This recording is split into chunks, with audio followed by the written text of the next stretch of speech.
Hello people, how y'all doing? Observation of the light emitted by the sun totally debunks the earth is a spinning ball spinning the sunlight into view. I've been working iron since 1994, hanging skyscrapers. I've been 500 feet in the air, I've been 50 feet in the air, and every elevation in between. I think one time I was up to 575 feet. But as you build the building, you realize the sun pattern, it's always the same. Let me show you here real quick. When a skyscraper is built, the first thing that happens is you get your earth crew coming in here and they level off the ground that the skyscraper is going to be put in. Now mind that my lines aren't going to be exactly level and straight and anything or like that, but after the earthwork's done, then you get pile drivers coming in here and they set piles in where the crane's going to go, and then they put piles where the columns are going to go, because you ain't building just a 4-story house, you're building a skyscraper that's going to go hundreds of feet in the air, so these piles actually have to be clear down into the bedrock so they're stable.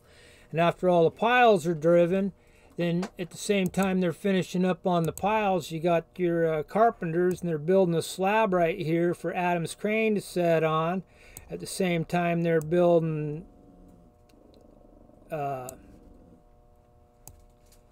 footers for the columns to set on. And at the same time they're doing this, the iron workers come in here and they hang Adam's crane up right here, so they'll be able to hang the building.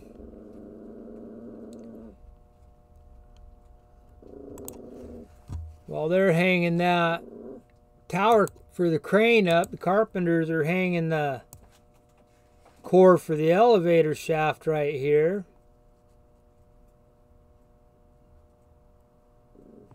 Doing it in gang forms. They're flying gang forms with a crawler rig that's setting out here, hanging gang forms, and they're going up with their core to their elevator. Iron workers are continuing to hang the mast and the jib and everything for the crane.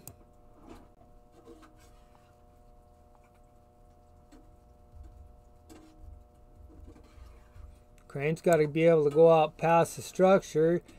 You get your pennants on. I did this wrong. This boom here, this mast, actually the boom, it goes out in sections, and then it's tied in as it goes.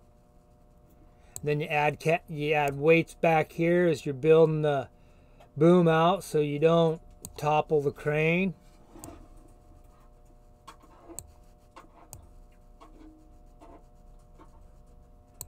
And then you're done. You got the blocks on, and Adam's got his hook, and we're ready to go to work on this part of it.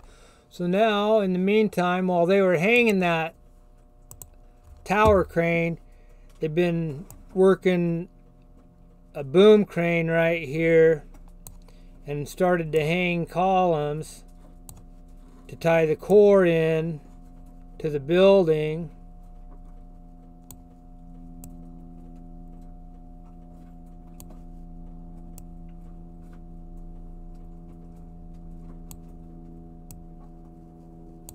Carpenters are continuing up with the core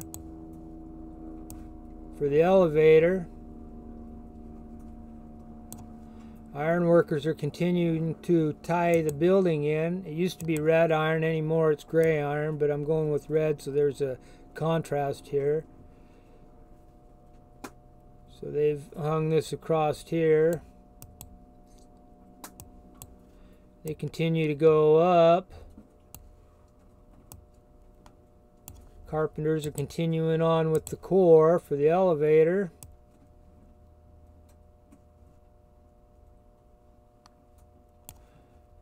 Iron workers are continuing to hang the iron. Now you're getting a few floors up. Before you ever get a few floors up, people, the decking crew and the welding gang and the plumb up and the bolt up people, they come in, start welding out the moment welds, bolting it up, plumbing it up. The deckers are throwing pandac. That's the floor of one building and the ceiling of one floor and the ceiling of the next floor. So you got all this pandac going on. The connectors are continuing up with the building right here, continuing to tie it in. Carpenters are continuing up with the core. We're almost out of headroom, so this is only going to be that big of a building, so we don't two-block Adams crane. Connectors are continuing up with the red iron.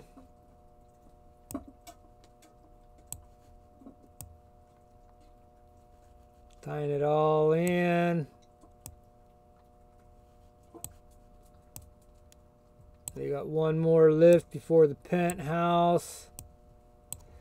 The deckers are decking, the welders are welding, plumb up and bolt up are doing their thing. You're starting to get a skeleton of a building going on. Finishing up with the red iron. Carpenters are out doing something else. Here's where the penthouse is going to be. Tied into the core of the elevator here. However, they're going to tie that in to the top of the core of the elevator. Deckers come up and they finish running their deck on the roof of the building and on top of the penthouse. In the meantime, all this is open. You're starting at 5 o'clock in the morning. Well, I missed the pile drivers have also ran piles here under the elevator. Sorry about that. But you're starting at 5 o'clock in the morning, pre-dawn, and you're working after dusk. And in the meantime of doing this, you're watching the sun. This is east over here. And the sun comes into view. And you're watching this sunlight. And it hits the floor over here. Because you ain't got no walls over here. Sometimes it hits inside of the columns or whatnot. But it always hits over there at dawn. And then it travels across the floor right here. And it don't matter what floor you're on. It always hits the floor on the west side. And as the day carries on, it travels to the east side. Every floor, the sun does the same thing. It never hits the ceiling. Why would it have to hit the ceiling, you ask? Well, I brought this topic up more than a time or two, but this time here I'm going to give you a good visual so you'll see what I'm talking about. See, right now, you're at a skeleton of a building right now, and that building actually looks like this right here. This is 111th West Tower in Salt Lake City, built in 2016. You'll notice right now, this sun appears to be lower than the building, so the sunlight should be hitting on that pan deck, on that floor. It should be hitting underneath that pan deck. It shouldn't be hitting on top of the pan deck. It should be under it because the sun is supposedly below the pan deck. Let me show you what I'm talking about. Here's your dead globe, folks. I've killed it. The sun, observing the sun, destroys the rotation of the earth, rotating the sun into view and out of view. I'll show you right here. If the sun was actually rotated into view, you got 6 o'clock in the morning, 8:30 in the morning, 10 o'clock in the morning, 11 o'clock in the morning, noon, 1, 3:30, 5:30, 8.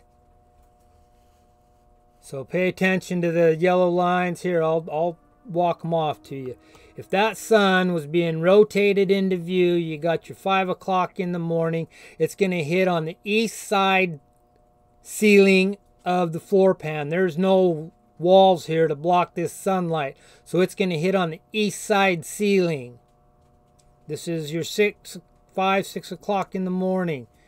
And then by here you're at 8 o'clock. So this sun has now walked around the ceiling. If you had a wall right there and nothing there, it would walk down that wall.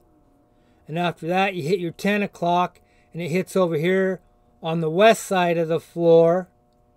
And at 11 o'clock it's made it over, it's traveling east across the floor.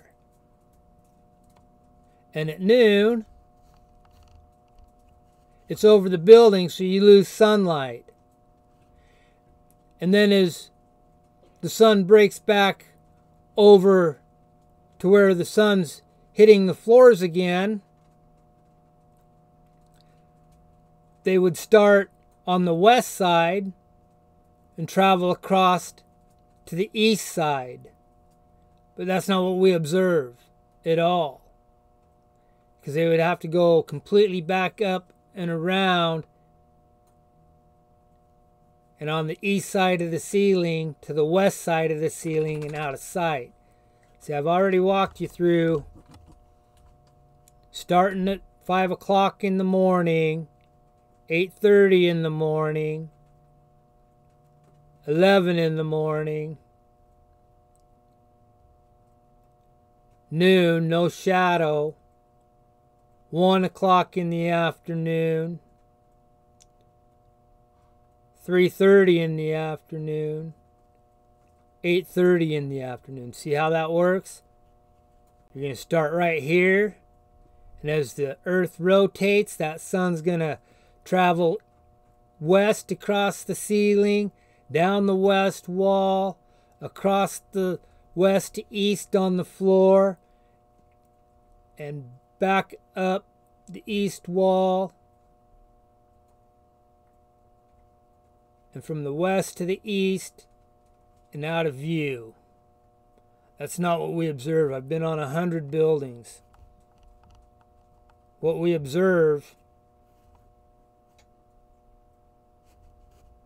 is provable is this.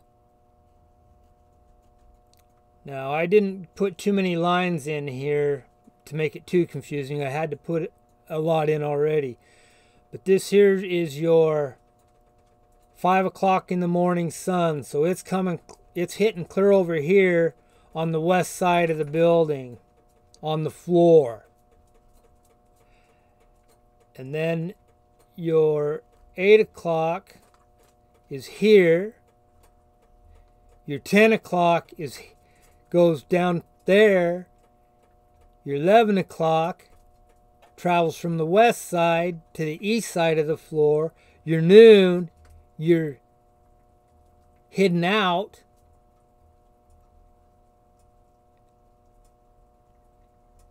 And then 1 o'clock, your sun hits again on the west side of the floor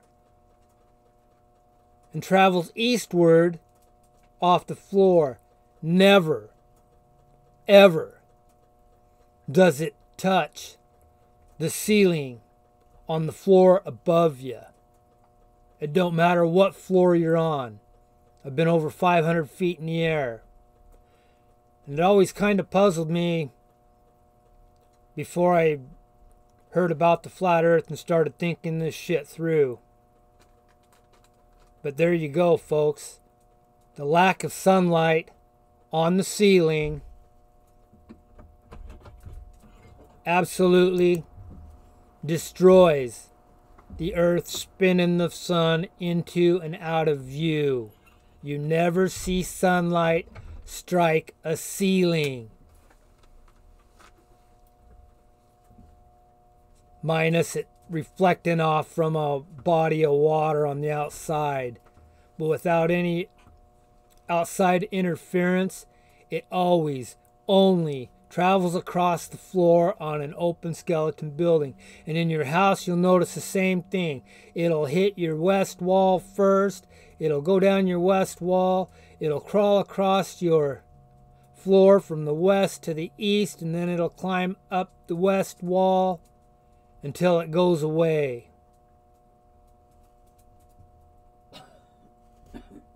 exactly like this demonstrates.